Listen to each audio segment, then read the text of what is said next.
대한 기록이 있는 누가복음 2장 1절에서 7절까지의 말씀을 함께 보도록 하겠습니다. 누가복음 2장 1절에서 7절까지의 말씀을 제가 봉독하고 7절은 함께 읽도록 하겠습니다.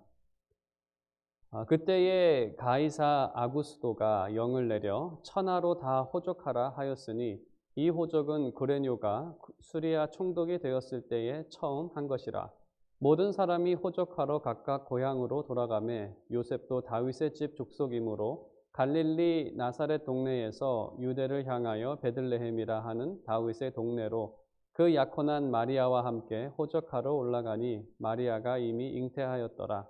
거기 있을 그때에 해산할 날이 차서 함께 읽겠습니다. 첫 아들을 낳아 강보로 싸서 구유에 누웠으니 이는 여관에 있을 곳이 없음이러라. 아멘.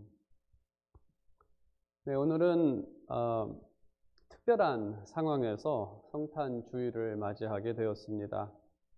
작년 성탄절만 하더라도 우리가 이러한 상황에 있을 것이라고는 전혀 예상하지 못했습니다. 그래서 이 팬데믹 기간이 오래 가면서 이 성탄절을 통해 주시는 평안, 그 평화의 나라를 더 소망하고 바라게 되는 것 같습니다. 오늘은 이 본문에 나타난 성탄의 소식, 또 2장에 나타난 이 소식이 여러분에게 소망이 되기를 바라는 마음으로 본문 말씀을 전하도록 하겠습니다. 구약 말씀을 보게 되면 메시아에 대한 예언이 기록이 되어 있습니다. 우리가 지난 2주 동안 살펴본 것처럼 구약 이곳저곳에는 메시아가 오실 것임에 대해서 기록하고 있고, 또 누가복음 1장에서는 세상을 구원할 메시아 오심이 임박했음을 알리고 있습니다. 그리고 2장부터는 이제 메시아의 역사가 시작이 됩니다. 그 역사 속에 세상의 역사 속에 등장하시게 됩니다. 예수님께서 오신 그 메시아가 오신 그 역사의 배경은 1절에 기록되어 있는 것처럼 가이사 아구스도가 천하를 다스렸던 그러한 시대입니다. 아구스도는 그 역사적으로도 유명한 사람인데 그 로마 제국을 세운 사람이라고 말할 수 있습니다. 아구스도가 역사에 등장하기 전에는 로마는 공화국이었습니다. 공화국이었다는 것은 이 의원들이 다스렸던 의회가 그 나라를 치리했는데, 가이사 아구스도가 등장을 하면서 로마는 제국이 됩니다. 전쟁을 통해서 자신이 패권을 쥐게 되고 또 많은 업적을 세우는 그 로마 제국의 첫 황제가 되는데, 당시에는 그 황제가 업적을 세울 때마다 그 사람에게 새로운 이름을 붙이게 됩니다. 아구스도의 석상에는 다음과 같은 이름이 새겨져 있습니다. 신성한 아구스도 가이사, 신의 아들, 땅과 바다의 대장군, 온 세상의 구세주와 은인, 이것이 그에게 붙여진 이름입니다. 그 외에도 아구스도에게는 로마의 첫 시민, 종교의 수호자, 신의 친구 등 이러한 호칭들이 그에게 붙여져 있습니다. 당시 사람들이 생각할 때 온 세상의 구세자, 구세주라고 한다면 먼저 아구스도를 떠오르게 됩니다. 그가 온 세상의 구세자라는 이름이 붙여지게 된 이유는 그는 로마를 중심으로 북서쪽 유럽의 대부분을 평정하고 북쪽의 게르만 민족 외에는 전부 다 점령을 했기 때문에 그렇습니다. 남쪽으로는 북아프리카를 점령했었고 또 동쪽으로는 페르시아와 조약을 맺은 상태에서 로마는 오랫동안 비교적 평화를 누렸던 그러한 제국이었습니다. 현재 미국과 비슷한 상황을 생각하셔도 크게 다를 것 같지는 않습니다. 미국이 지난 100 몇 년 동안에 많은 전쟁에 참여했지만 남북 전쟁 이후에 150년 동안 미국 본토에서는 한 번도 전쟁이 있지는 않았습니다. 이처럼 로마도 당시 로마는 한 800년 동안 로마시 자체는 공격을 당한 적이 없을 정도로 당시 로마 제국도 비슷한 평화를 누리고 있었고, 또 이러한 그 평화의 공로를 아구스도에게 로마 사람들은 돌렸습니다. 하지만 이 평화는 값없이 주어진 평화는 아니었습니다. 이 평화를 유지하기 위해 다른 나라들의 희생이 요구되었습니다. 로마 제국이 만드는 정책은 로마를 위한 정책이지 식민지를 위한 정책은 아닙니다. 식민지 나라들은 로마의 착취의 대상이 되었고, 혹시 그쪽에서 반기를 들까봐, 또 어떤 소동이 일어날까봐 평화를 유지하기 위해 로마는 식민지에 대해서 폭력적이었고 억압을 했으며, 또 때로는 돈이 필요할 때마다 그들의 세금을 더 올리는, 그래서 그들은, 로마 제국은 평화라는 이름 안에 많은 나라들을 굴복시키고 억압했던 그러한 제국입니다. 한 번은 이스라엘이 반기를 들고 일어났을 때 다시는 들고 일어나지 못하도록 철저하게 보복했었고, 그 당시 그 성전 위에 돌 하나 남겨놓지 않고 완전히 멸망시켜버리는 그러한 보복을 감행했던, 당연히 그것은 예수님 이후의 일이지만, 억압과 전쟁은 이 한 나라의 평화를 유지하는 방법이었습니다. 어떤 이들은 평화를 유지하기 위해 어쩔 수 없다고 말합니다. 우리의 평화를 위해서는 다른 나라의 희생을 시켜야 된다라는. 하지만 하나님께서 세우실 평화의 나라는 모든 사람이 누리는 평화이고, 그 나라는 세상과 다른 방법으로 세워지고 유지된다는 것을 성경은 우리에게 말하고 있습니다. 누가복음은 1장에서 가이사 아구스토가 한 번의 명령으로 천하를 다 움직이는 그러한 모습을 보여준 후에, 하나님의 관심은 이 아구스토나 로마에게 있는 것이 아니라 이러한 세상을 보여준 후에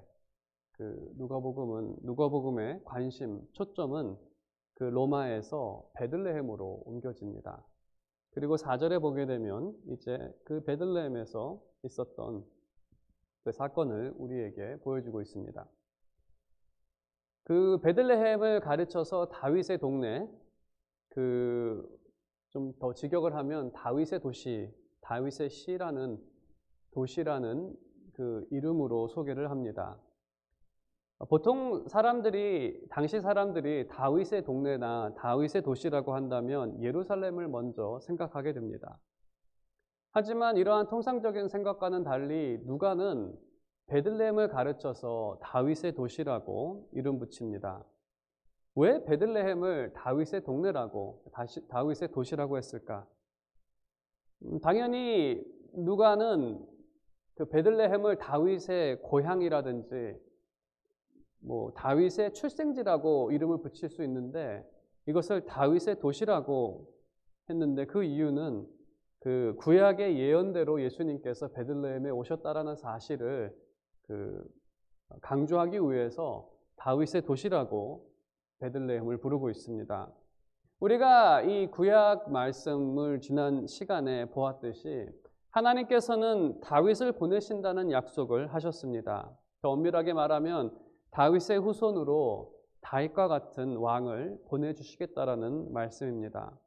그리고 본문은 하나님께서 하신 그 구약의 말씀처럼 약속대로 예수님께서 베들레헴에 오셨다는 것을 알리고 있습니다. 우리가 이 본문을 아구스토라는 이 넓은 문맥에서 이 사실을 다시 한번 생각해 본다면, 사실 아구스토의 명령이 없었다라고 한다면 예수님은 갈릴리에서 태어났을 것입니다. 하지만 아구스토가 명령을 내렸기 때문에 요셉과 마리아는 베들레헴에 갈 수밖에 없었고, 또 기한이 찼기 때문에 예수님은 베들레헴에서 태어나게 된 것입니다. 이러한 사건을 놓고 봤을 때 또 이렇게 누가가 우리에게 설명하는 이유는, 아구스토도 하나님께서 자신의 일을 성취하기 위해 사용하신 도구라는 사실을 우리에게 말하고 있습니다. 본문에서는 하나님께서 역사를 주관하시고 모든 것을 다스리시는 분이라는 것을 우리에게 말하고 있는 것입니다. 우리가 세상의 눈에 세상을 보면, 또 우리가 당시 사람들이 또 세상을 바라보는 것도 마찬가지겠지만 당시 사람들이 세상을 바라봤을 때 세상은 가이사 황제가 지배하는 것처럼 보였습니다. 그의 말 한마디에 천하가 움직였습니다.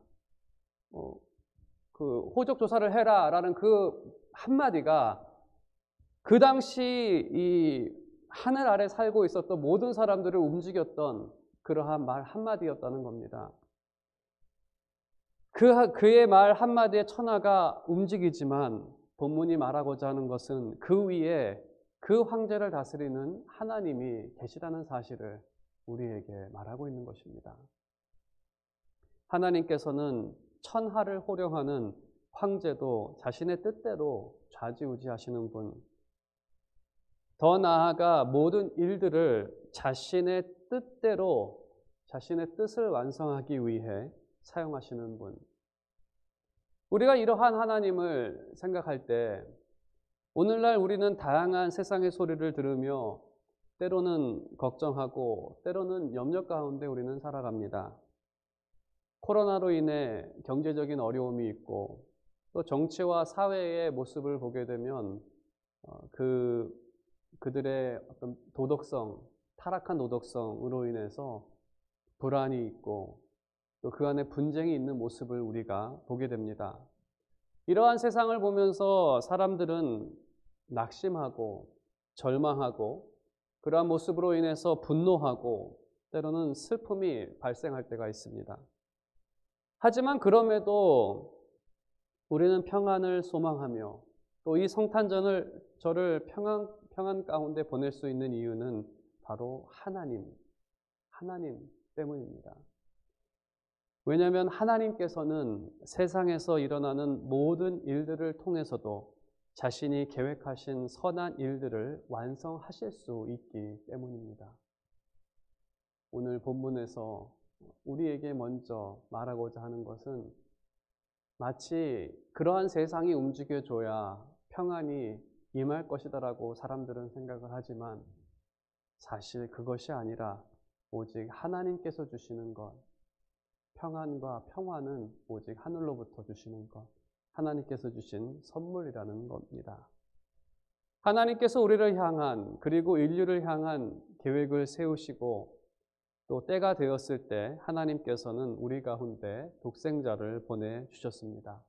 그럼 하나님께서는 어떤 계획으로 어떤 방법으로 그 평화를 주셨는지 우리가 본문을 조금 더 보며 생각해 보겠습니다. 우리를 향한 하나님의 계획, 또 인류를 향한 그 계획을 한마디로 짧게 말하면 구원이라고 할 수 있습니다.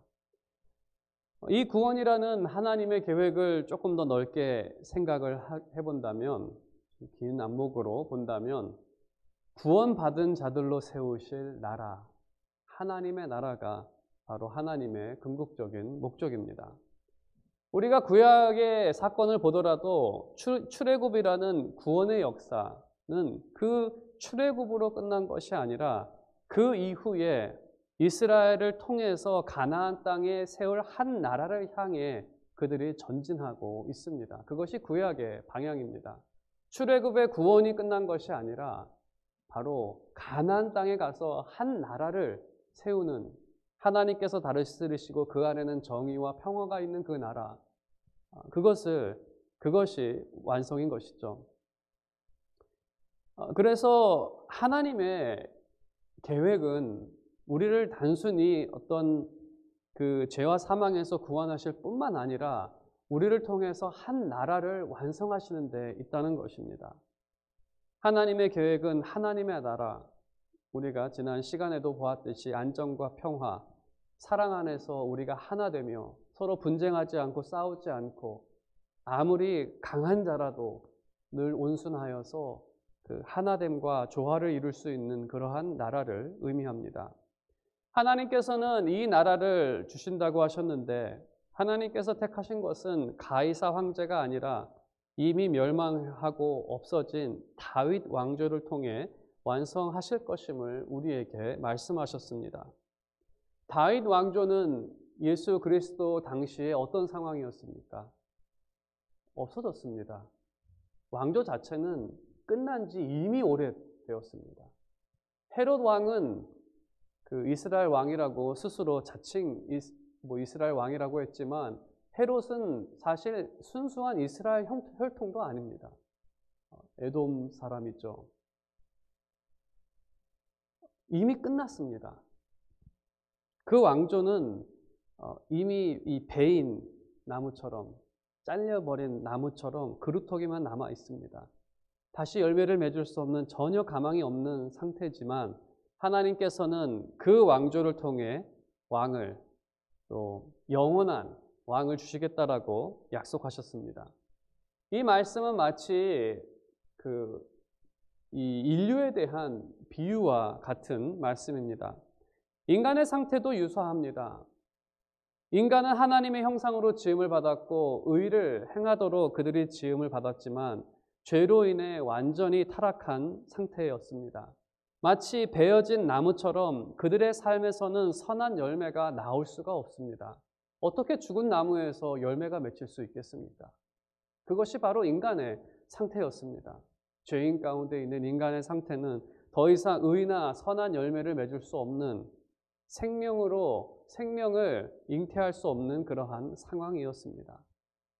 로마서 7장 18절에서는 그러한 상태를 이렇게 표현합니다.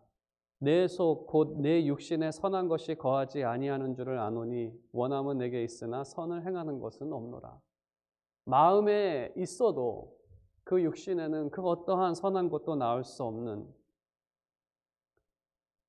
죽은 나무의 열매가 맺히는 것은 불가능한 일입니다. 죄인이 의의 열매를 맺는 것 또한 불가능한 일입니다.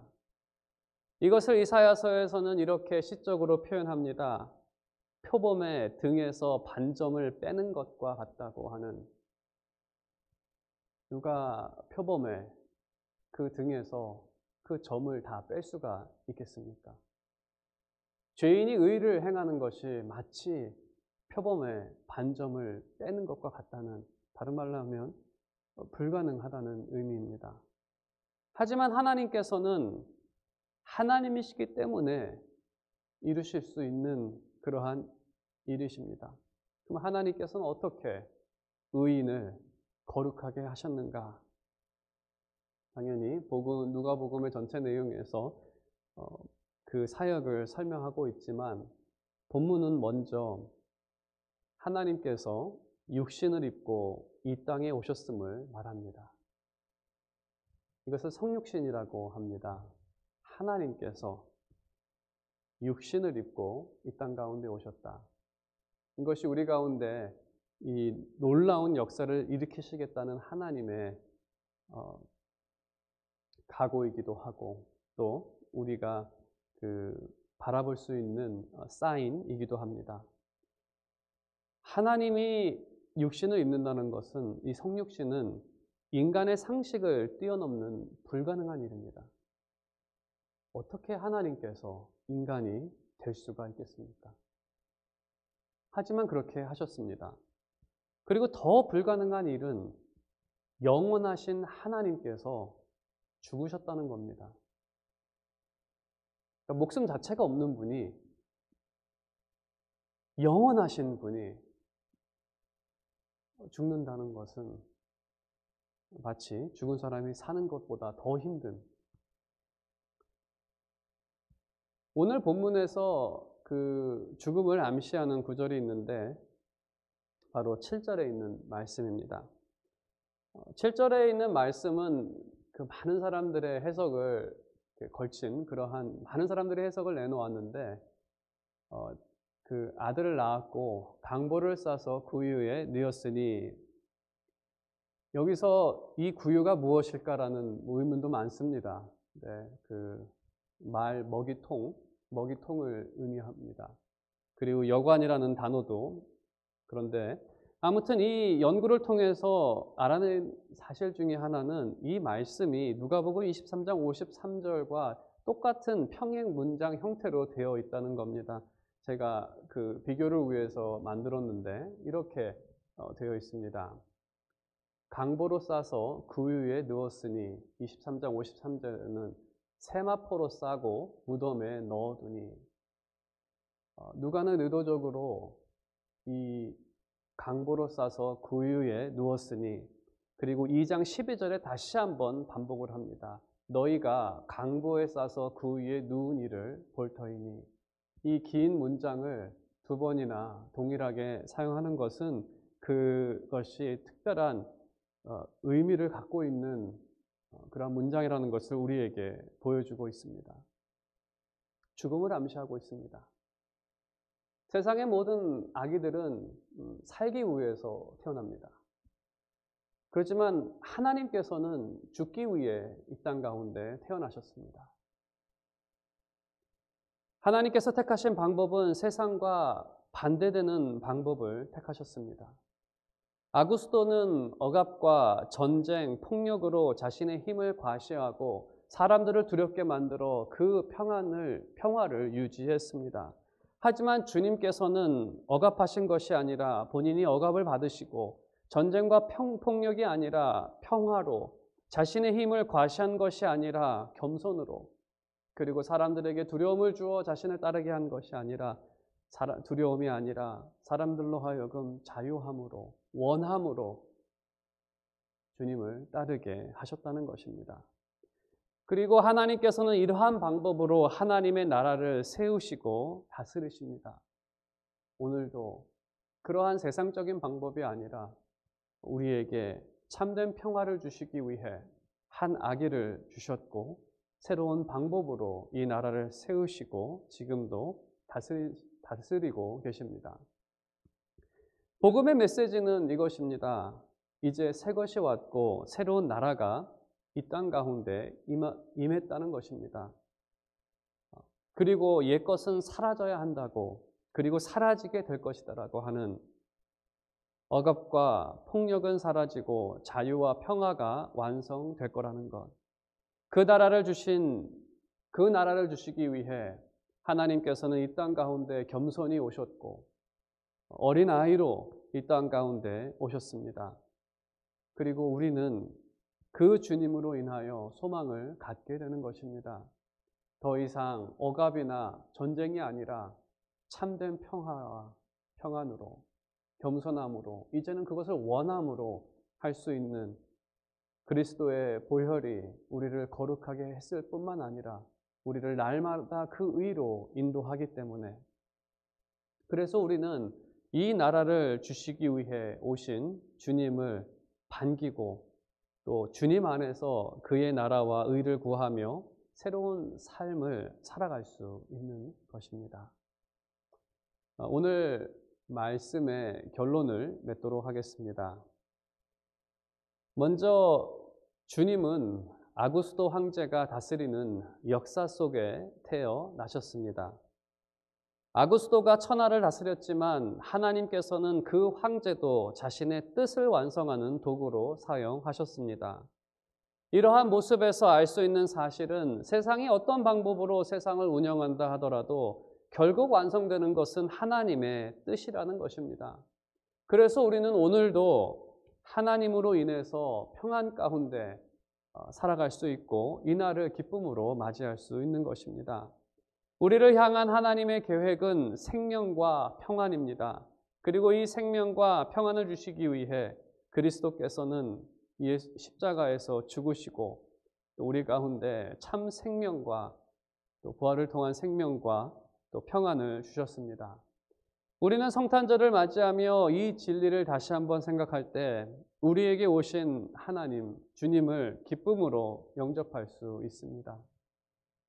참 올해는 이 특별한 그러한 상황이지만 그래도 이 상황도 결국 하나님께서 자신의 뜻을 이루시는, 지금은 다 이해할 수 없지만 하나님의 뜻을 이루시는 도구라는 사실을 여러분께서 다시 한번 기억하시면서 우리 가운데 오신 그 주님을 다시 한번 기뻐하며 즐거워하며 평안 가운데 이 성탄절을 보내는 그런 여러분 모두가 되시기를 주님의 이름으로 축원드립니다.